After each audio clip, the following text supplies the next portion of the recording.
নায়িকা জয়া হাসান সে হঠাৎ কওমি মাদ্রাসা নিয়ে মন্তব্য করলেন এবং মাদ্রাসার কিছু বাচ্চাদেরকে নিয়ে তিনি মন্তব্য করলেন। এই মন্তব্য করতে গিয়ে তিনি তার ভেরিফাইড ফেসবুক পেজে লিখেছেন, রোজার শেষ দিকে কওমি মাদ্রাসার এক করুণ দৃশ্য দেখা যায়। সাধারণত 25 রোজা থেকে মাদ্রাসাগুলি ছুটি হতে থাকে, এমনকি এই বাচ্চারা বাড়িতে চলে যায়। তো বেশিরভাগ ছাত্র অভিভাবক এসে বাচ্চাদেরকে বাসায় নিয়ে যায়, কিন্তু একদল বাচ্চাকে নিতে কেউ আসে না। এদের কারো বাবা নাই, কারো মা নাই, মায়ের অন্য জায়গায় বিবাহ হয়ে গেছে, অনেকের মা নাই, বাবা নাই, বাচ্চার খোঁজ খবর নেওয়ার মতো কেউ নাই। খুব বেশি ভাগ্যবান হলে কারো কারো মামা, খালা, চাচা এসে কাউকে নিয়ে যায়। বাকিরা সারাদিন কান্না করে, তারা জানে তাদের কেউ নিতে আসবে না। তারা সারা বছর কাঁদে না, কিন্তু যখন সহপাঠীদের সবাই বাসায় নিয়ে যায় অথচ তাদের কেউ নিতে আসে না, তখন তাদের দুঃখ শুরু হয়ে যায়। মৃত মা বাবার উপর তাদের অভিমান সৃষ্টি হয়। কেন তারা তাদের দুনিয়ায় রেখে এই বয়সে মারা গেল? তারা কি আর কিছুটা দিন বেঁচে থাকতে পারতো না? মা বাবা বেঁচে নাই তো কি হয়েছে? মামা, চাচা কেউ তাদেরকে নিতে আসলো না কেন? মা বেঁচে থাকতে মামারা কত আদর করত, বাবা বেঁচে থাকতে চাচারা কত আদর করত। এই বয়সেই তারা দুনিয়ার একটা নিষ্ঠুর চেহারা দেখেছে। একটা অনুরোধ, এই ঈদে আপনার কাছাকাছি এতিমখানায় যান।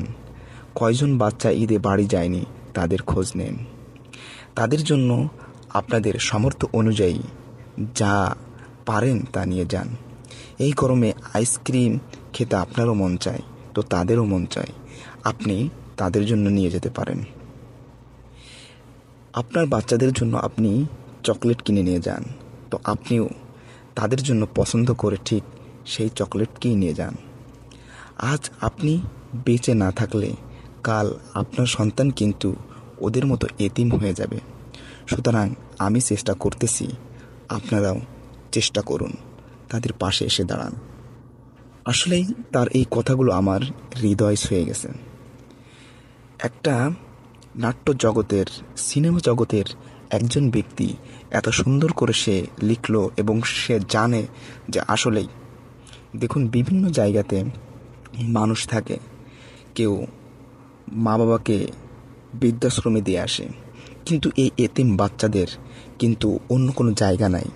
এতিমদের একমাত্র এই কওমি মাদ্রাসায় তাদের জায়গা থাকে এবং তারা অবশেষে এই কওমি মাদ্রাসাতেই এসে লেখাপড়া করতে শুরু করে দেয়। তো অবশেষে এই এতিম বাচ্চাগুলো একসময় মানুষের মতো মানুষ হয়ে যায়। আমি একজন বাচ্চার দৃষ্টান্ত আমি আপনাদের সামনে তুলে ধরব। একজন বাচ্চা, তার বাবা মারা গেছে, পরবর্তীতে তার মা বিবাহ করছে। এখন বাচ্চাটা মাদ্রাসায় থাকে, তার খোঁজ খবর কেউ নেয় না।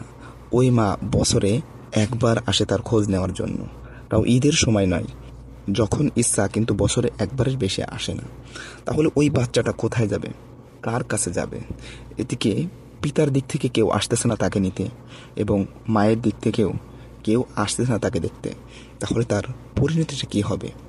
এমন পরিণতি আমার আপনারও কিন্তু হতে পারে।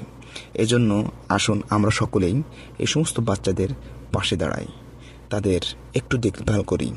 আমরা জানি, যদি একজন ব্যক্তি এতিমের মাথায় হাত বুলায় দেয়, তাহলেও তার জন্য কিয়ামতের ময়দানে একটা বড় প্রতিদান আল্লাহ তাআলা রব্বুল আলামিন রাখছেন।